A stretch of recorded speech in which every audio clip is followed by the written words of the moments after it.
I never thought staying in a new apartment alone could be so unsettling, but it all started the first night I moved in. The building was old, the walls thin, and the floors creaked. Even when nobody walked past the hallway, I was excited to finally have my own place. But that night, the wind blew so hard, it rattled the windows and made shadows stretch across the walls.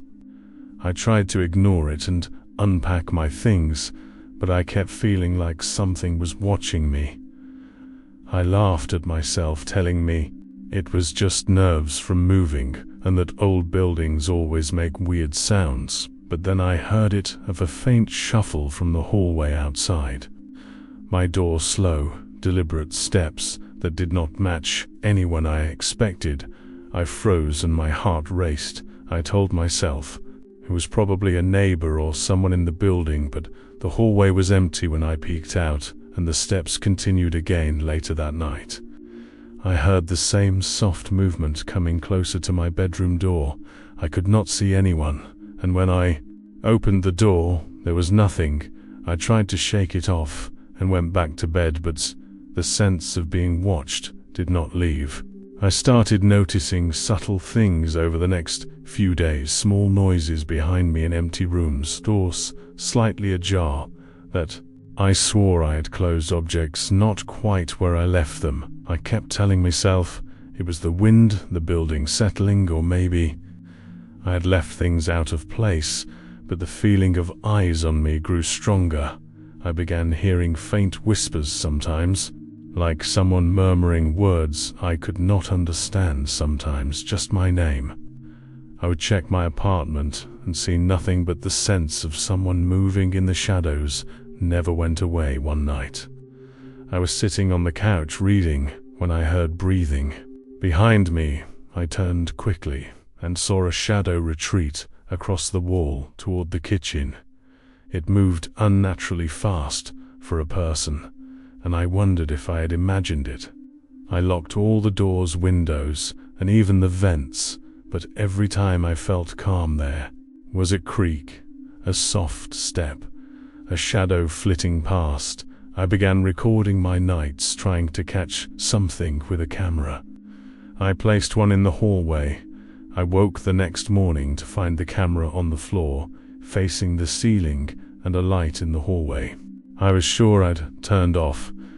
It flickered on and off. I started checking the building more carefully, noticing signs that maybe someone could enter. I noticed small scratches on the windowsills, doors that were locked but slightly loose.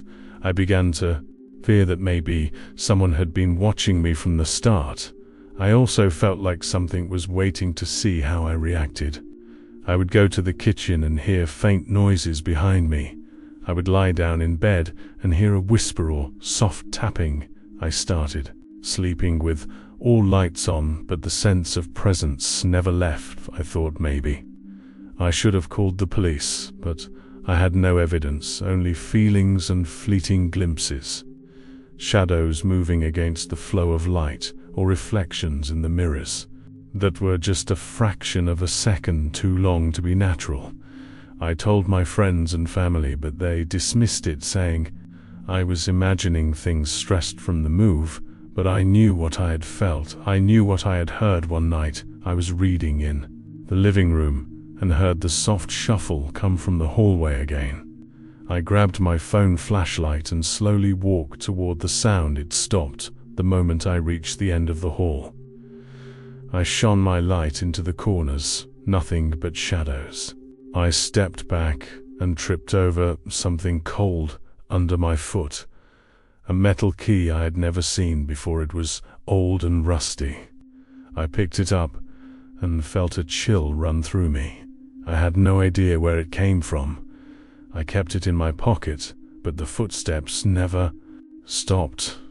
I started sleeping with the lights on, a small lamp in the living room and my bedroom. Door locked every night, but the noises continued. The building creaked and the shadows moved as if aware of me. I started to feel like there was a rhythm to it, as if it was watching. Waiting to see my reactions, I tried talking to the landlord, but he shrugged it off, saying the building was old and he never heard complaints. I felt alone and increasingly paranoid. Every time I heard a footstep behind me, I jumped or turned too quickly. Sometimes I would see glimpses of a figure moving in the corner of my vision, tall, thin, and dark, and I could not tell if it was a person or something else. That uncertainty was worse than anything else.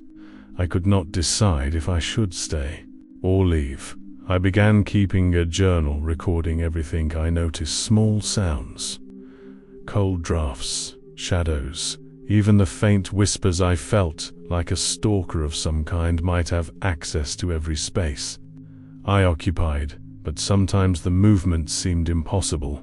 For a human, the timing was too perfect. The way the shadows lingered and receded, and the soft, whispering voice I could never locate. Sometimes I would wake at night and hear the slow movement across the hallway, and then the creak of my bedroom door handle turning slightly. When I knew it was locked, I was terrified to open it. I felt trapped in my own apartment, and the anxiety started to eat at me. I stopped inviting friends over. I avoided leaving the apartment during the night, and even when I did, the feeling of being followed persisted. I started thinking maybe it was something paranormal, and that the building itself was haunted. But then I would notice things too precise, too calculated for anything supernatural. I would hear keys drop from nowhere. Objects slightly moved in a way that suggested someone new.